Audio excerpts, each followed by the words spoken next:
So my good friend Cheryl just reads everything.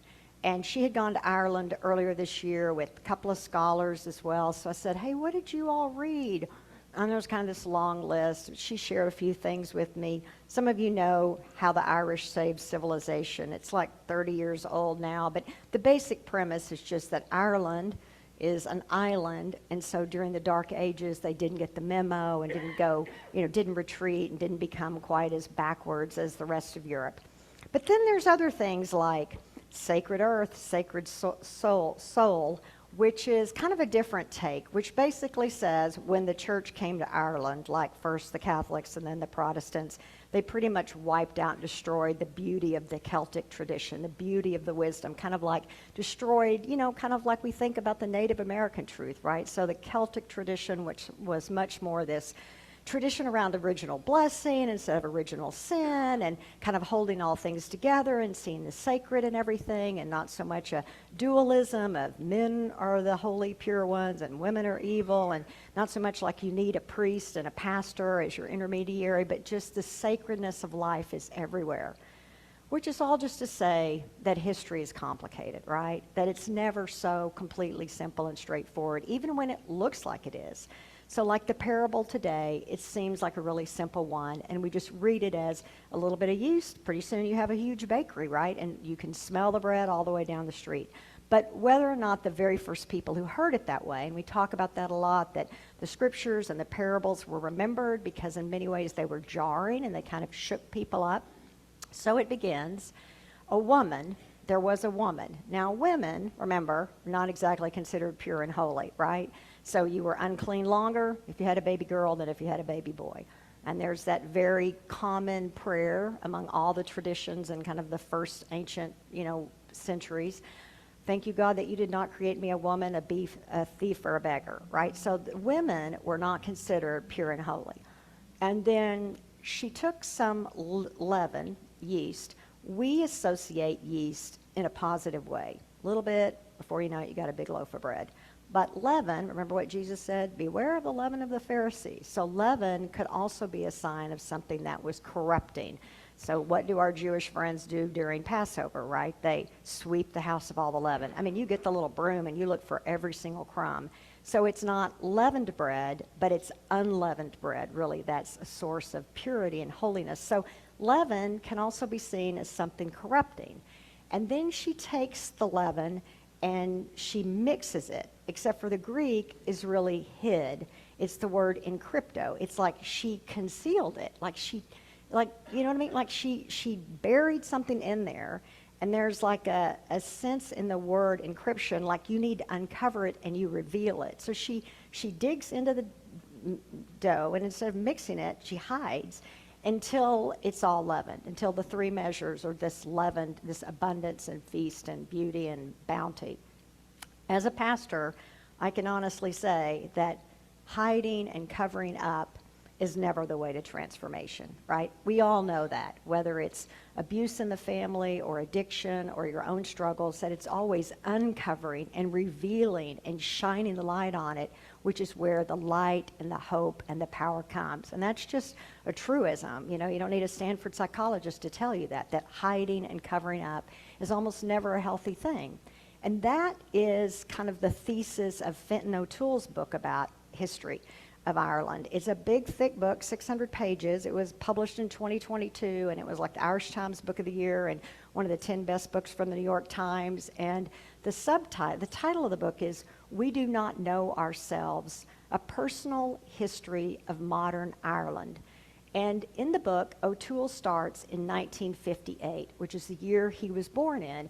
And the Irish people are living in a time of more or less abject poverty. They're the scum of the skinniest people on the planet, not enough calories. The average person is out of school by age 14. They have not participated in the kind of post-World War II boom like the rest of Europe. The rest of Europe, the economies grew like in a 6-year period by 42%. In Ireland, it grew by 8%. So it was a time when the country was still very much held back. So in his book, O'Toole is kind of looking at all the factors that go in there. He's looking at the corruption in business and government. He's looking at the troubles, of course, in Northern Ireland with IRA and the loyalists battling each other. And he's looking at the church, the iron grip that the Catholic Church has at the time on Ireland. The bishops are more powerful than the Parliament and the Prime Minister. I mean, the church literally controlled every single facet of people's life and literally resisted modernization in every single form, which really held the church back.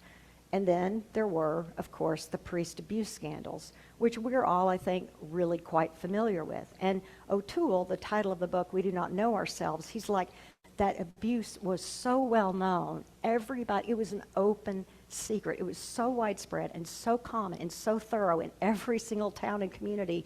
And so the title, We Do Not Know Ourselves, he's like, we knew this, but no one would speak it, and we lost who we are.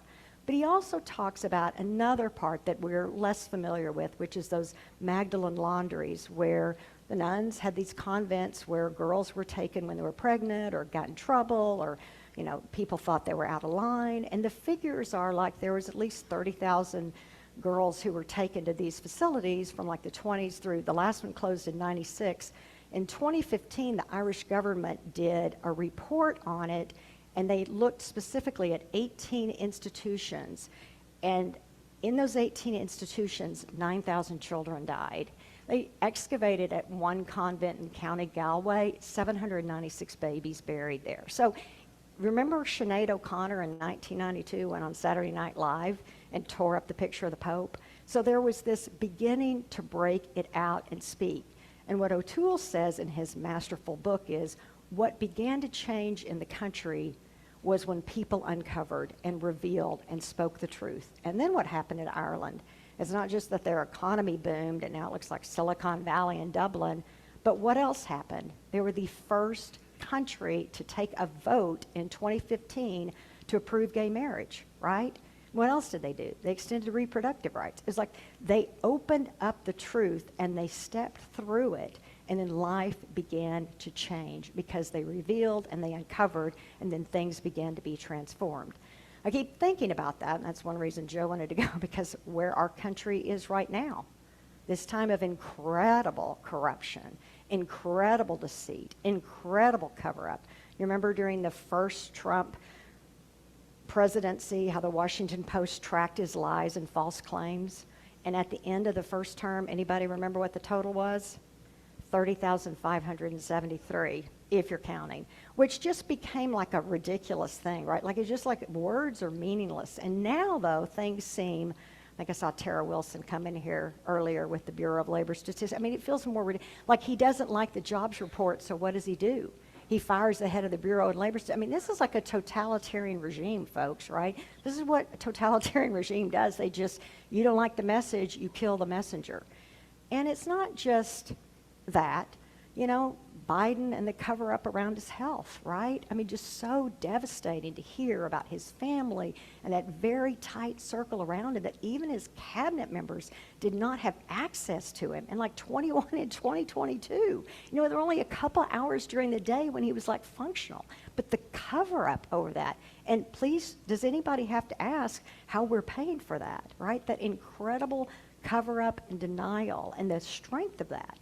And we could go on and on and on about how we know it in our own lives too. It's not just big leaders, it's the things we don't want people to see about us. And scholars and researchers talk about this endlessly. You ask people if they're going to vote, that's not a reliable, that doesn't mean anything. People say they're going to vote, they say they have a library card, nobody does. You want to know whether people are going to vote in an election, you look at what? The Google searches in your area for polling locations.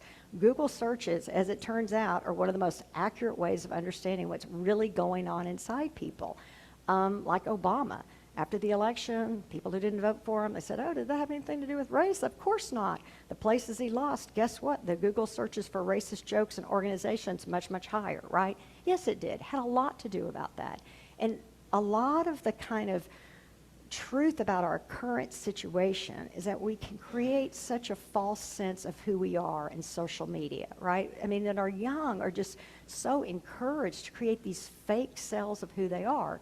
So Facebook, You know, the most common way to complete the sentence, my husband is cute, amazing, my best friend, adorable. On Google searches where people are honest, it's my husband is mean, annoying, gay, right? I mean, because people, I mean, this is like the truth about who we are. I mean, I'm not telling anything that our statistician, you know, Alex doesn't know. I mean, so it's like, I could go on and on and on, or I could tell you about the transformative moments I've experienced as a pastor when people have graciously shared with me some of the deepest things in their life.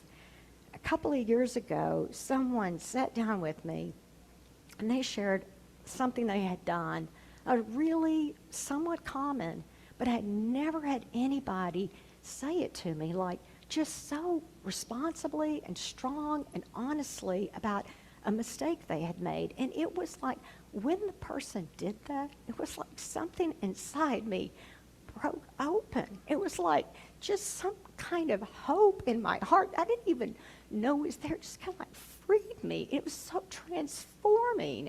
And wouldn't you know, it was not 2 months later, someone I know and love dearly, who was in the middle of a really, really rough place, like where the world had opened and he was just falling because of this thing he had done. And I was able to look at him and say, oh my gosh, there is a path forward through this. You can face this and just move forward and be broken open. I mean, what a time we are living in, folks. What a time none of us have ever even seen or imagined.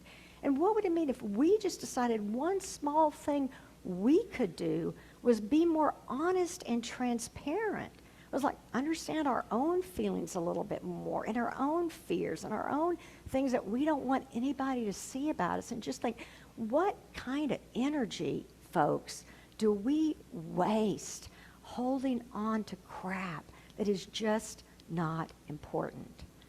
So my good friend Cheryl, her last recommendation about Ireland, Claire Keegan, this incredibly powerful, beautiful English writer, Small Things Like These, Booker Prize for Literature in 2022. It's just a remarkably beautiful book. In 116 pages, she does what it takes O'Toole's 600 pages of Irish history and what it takes the Bible, 66 books and 1,100 chapters. It is a masterful, beautiful book about, in many ways, the Magdalen laundries, about these convents and these training schools where girls were kept.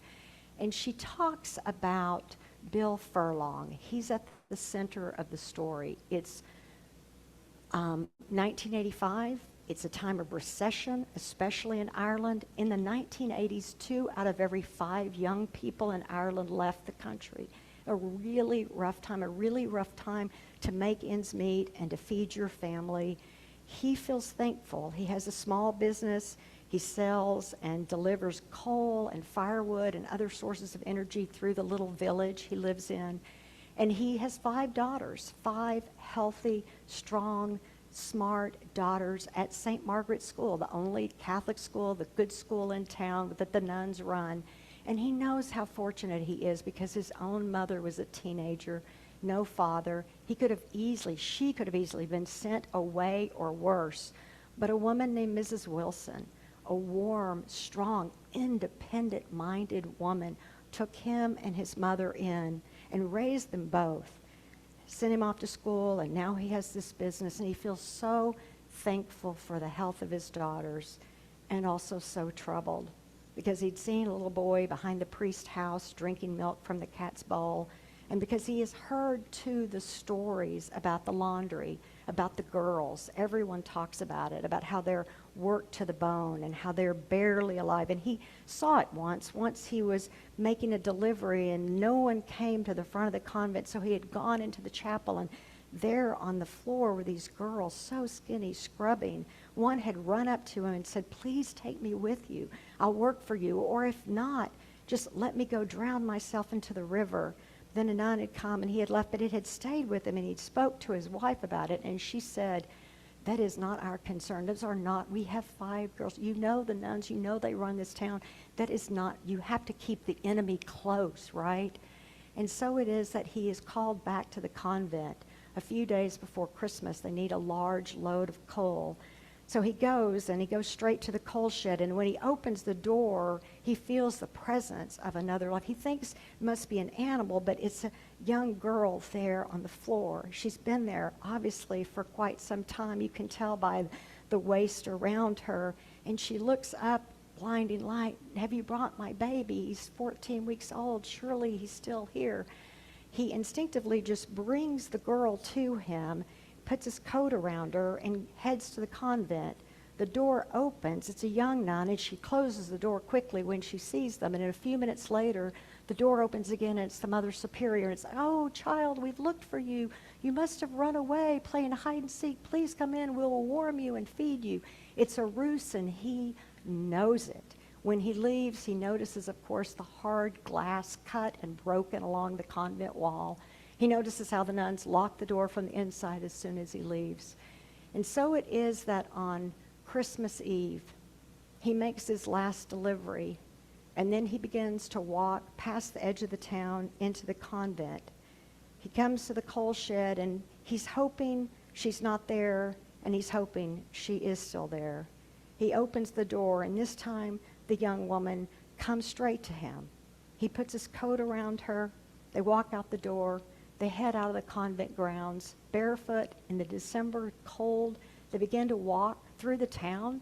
He sees all the customer he knows. They call out to him, "Merry Christmas." Then they see him with the little girl, her black feet, and they recoil and pull away. He continues to say, "Merry Christmas." They come through the manger scene in the village square. There's Mary and Joseph and the baby Jesus, but it's the donkey the little girl wants to touch, the soft ears. "Isn't he lovely?" she said. "We've not far to go now," Furlong assured. "We're almost home." As they carried on and met more people, Furlong did and did not know. He found himself asking, was there any point in being alive without helping one another? Was it possible to carry on through all the years, the decades, through an entire life without once being brave enough to go against what was there, and yet call yourself a Christian and face yourself in the mirror? How light and tall he almost felt, walking along with this girl at his side, and some fresh, new, unrecognizable joy in his heart.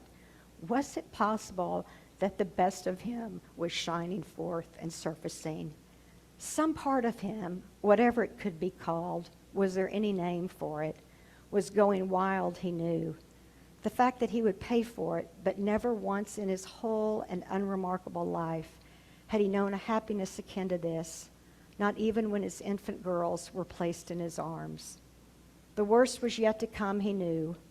Already he could feel a world of trouble waiting for him behind the next door. But the worst that could have happened was also already behind him. The thing not done, which could have been, which he would have had to live with for the rest of his life. We're in a tough time. We don't know ourselves anymore. The horror, the deportations, the hurt, the evil, it's so hard to even imagine. We can lose ourselves, right? Or we can decide at this moment to open up, to bring the best in us, to peel away the layers of fear that hold us back, and decide to live as boldly and beautifully and truthfully as we can in this moment. Amen.